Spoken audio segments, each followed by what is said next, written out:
es el juego con el lector. Esto sí me parece importante, ¿no? En el sentido de considerar que el lector realmente es el forense del relato, ¿no?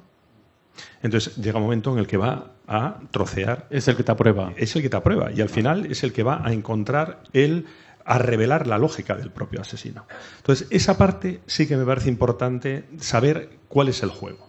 Si me interesa que no descubra al asesino hasta el final, si lo importante no es si descubre al asesino, sino finalmente son las motivaciones, esa parte me la planteo. Pero yo escribo en 2 velocidades o en 2 capas. Para mí es muy importante el trasfondo. Y ahí sí entra el verdadero yo, donde yo voy a filtrar una serie de cuestiones que lo que quiero es que quizás, dejando al margen los discursos oficiales, pueda llegar el lector a ver a través de una novela que la ficción es incluso más perturbadora que la realidad. Decía una amiga común, Manuel y mía, y Carmen Posadas, de esta novela, que es la novela más políticamente incorrecta, le encantó, sí, más políticamente incorrecta que ha valorado nunca. Y para mí eso es precisamente lo que quiero del lector. O sea, que se entretenga, pero que también lo sufra. Y que también finalmente se quede con algo, con un pozo, con un silencio.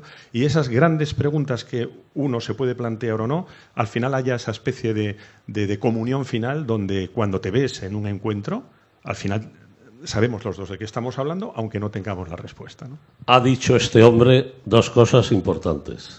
Bueno, ha dicho muchas más, pero 2 cosas que a mí me han resultado especialmente importantes.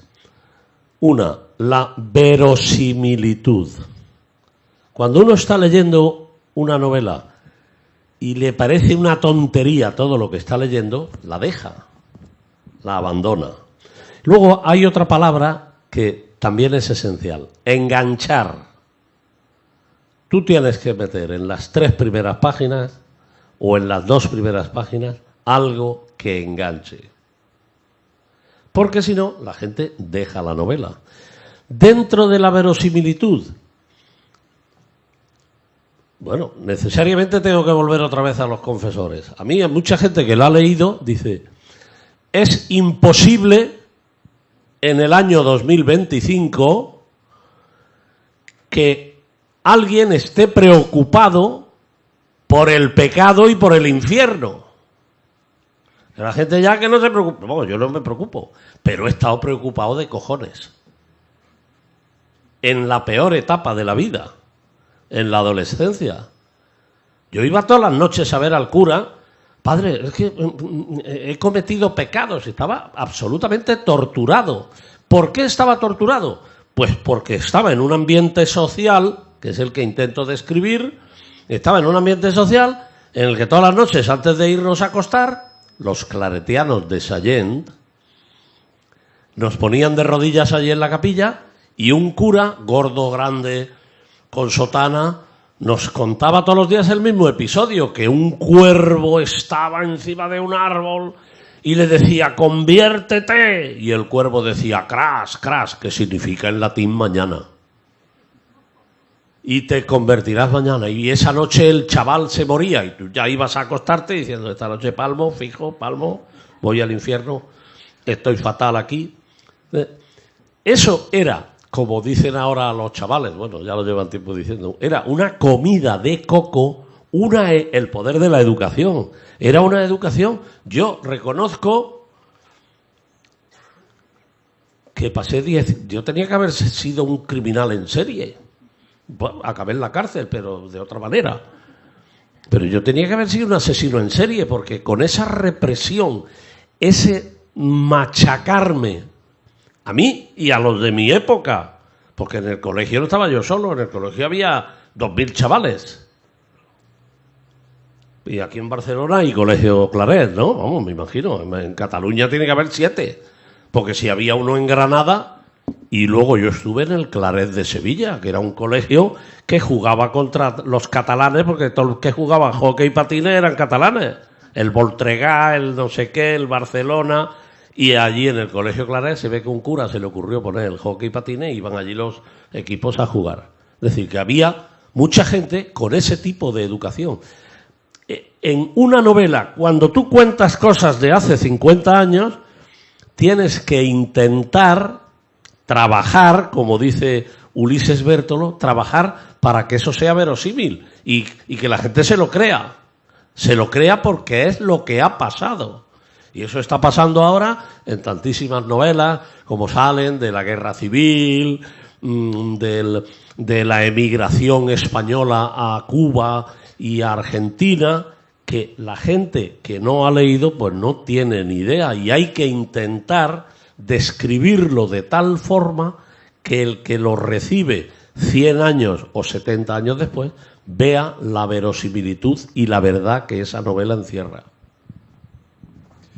Bueno, muy bien, pues esta conversación ha sido maravillosa, creo que para el público les habrá gustado y no, ya tenemos que en principio despedirnos, pues se nos echa el tiempo encima.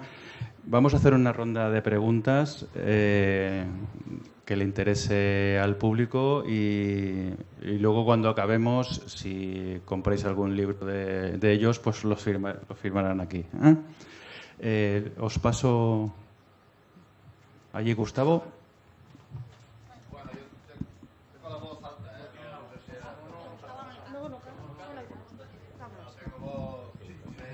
Si no, ponte de pie, si no. Ah, él no lo oye, toma. Toma, ha dicho... Bueno, cuando has dicho lo de que no te documentas más que para no cagarla, básicamente. Que es mucho, ¿eh? Te quiero hacer una pregunta porque a mí me ocurre lo mismo. Yo cuando escribí mis 2 novelas, las escribí de memoria. Todo lo que yo puse allí, todos los datos que hay históricos, etcétera, etcétera, pues, lo tenía en la cabeza. Pero para escribir no me documenté en absoluto. Pero sí que cuando decido publicar, me lo repaso todo, digo, hostia, no vayas a meter la pata, porque coño, si dices que esto pasó en el año tal y pasó 5 años o no sé cuántos más después o antes, pues una cagada. Si hablas de Heinrich y no es Heinrich y es otro, pues la cagada ya es brutal. Ahí sí que me lo repasé todo y la verdad es que no había muchas. Pero bueno, yo me documento para eso.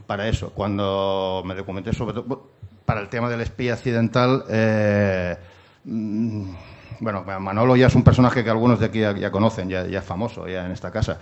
Es un espía venido a... Es un pringao que se convierte en espía.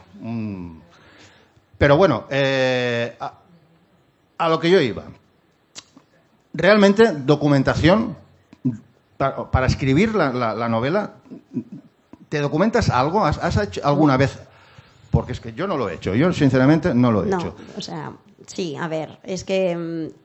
Vamos a ver, siempre va a haber alguien, yo en esta novela, que como está ambientada en Marín, hay un momento en que digo, este año estudió allí la princesa Leonor, y hay un momento en que se dice, porque como voy en tiempo real, y puse infanta Leonor y recibí 300 correos de gente de Leonor es princesa y no es infanta, y yo contestaba por correo, perdón, que estoy en primero de monarquía, ¿no? Siempre hay un momento en que cometes algún error. A ver, yo cuando yo voy mucho con los perfiles psicológicos de los protagonistas. Pues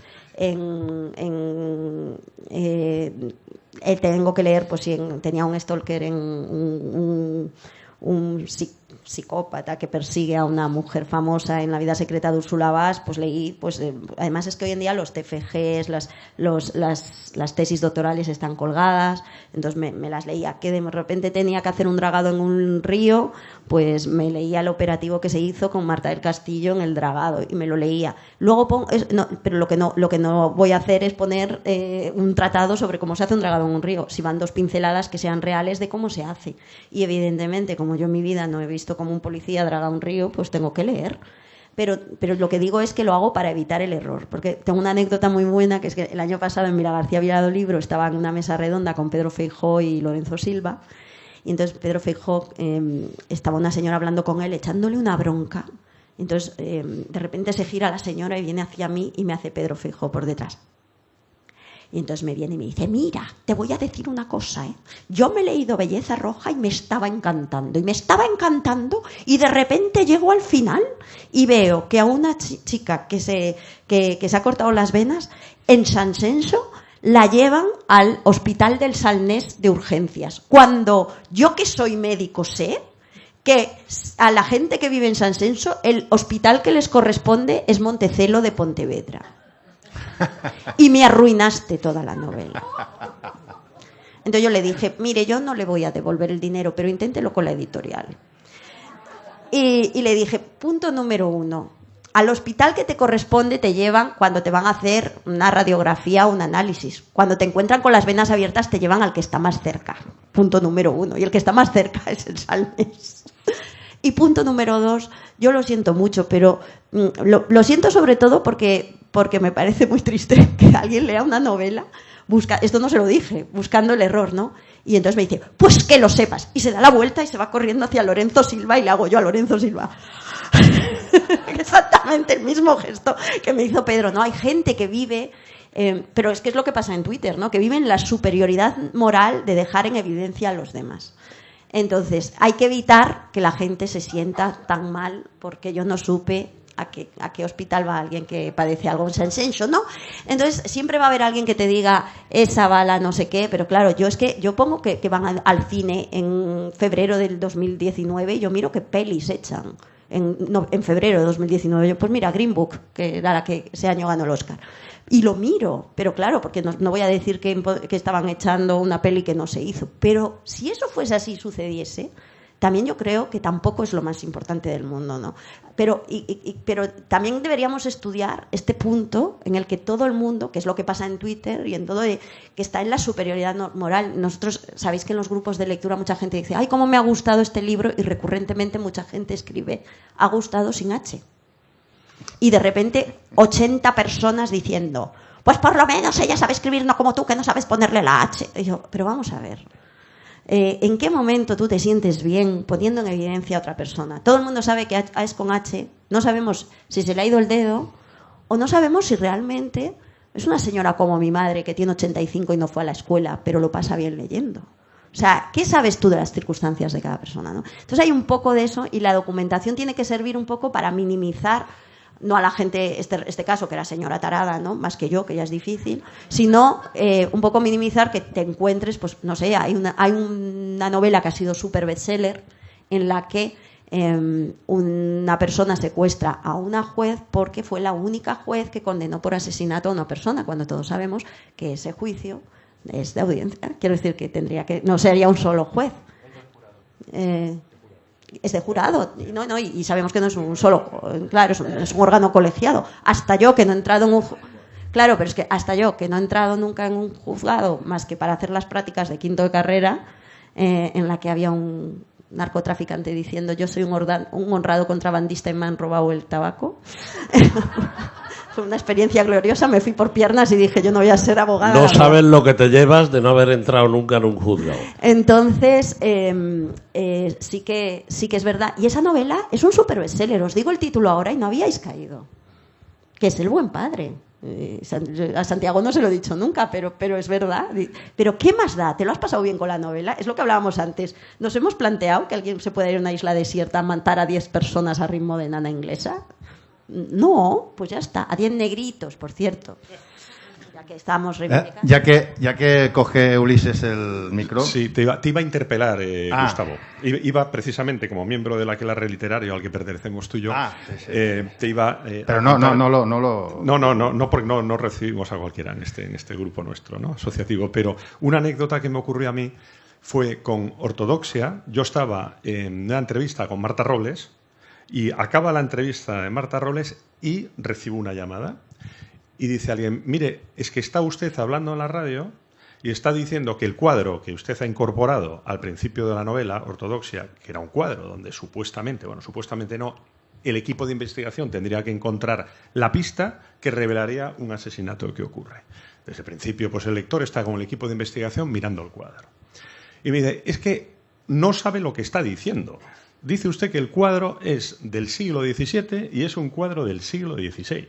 Y estoy tremendamente enfadada porque aparte soy la concejal de Cultura del Ayuntamiento de Uclés, porque el cuadro estaba en el monasterio de Uclés. Entonces, claro, yo recuerdo que me presentaba el libro el exdirector del CNI, Félix Sanz, y entonces digo, bueno, voy a aprovechar ya que lo tengo aquí de presentador. Que a lo Ese mejor inaugura el Quijote nuestro ahora. Sí, inaugura, sí. Lo sé. Y digo, bueno, a lo mejor, no sé, podremos salir de dudas. Y yo le dije a la señora, mire, soy abogado y me suelo documentar. Entonces hice dos cosas. En primer lugar, esto es un cuadro que es de Casado de Alisal, que se dedicaba a reproducir cuadros de fechas anteriores. Y en segundo lugar, es que he llamado al monasterio, al arzobispado de Cuenca, y me han dado el dato. Y entonces va y me dice, era usted. Y digo, ¿cómo? Dice, sí, es que me equivoqué dando el dato y era usted. Digo, bueno, que este mal rato, si el error lo ha cometido usted que me está haciendo pasar, que además da igual que el cuadro sea del siglo XVI o del siglo XVII, ¿cómo lo arreglamos? Dice, si le parece hacemos una presentación en el monasterio de Uclés. Y digo, bueno, venga, acepto. Qué buena anécdota. Simplemente quería comentarle a Ulises, cuando has dicho lo de que a veces te dicen que si haces apología de o no sé qué. Coño, a mí una vez me dijeron que estaba haciendo apología de las SS. Porque en el primer libro describo la psicología de los oficiales de las SS. Digo, pero a ver, vamos a ver. Yo estoy describiendo a estos hijos de puta porque se convierten en hijos de puta. Unos tíos que en el siglo, pero a final mira, del siglo XIX...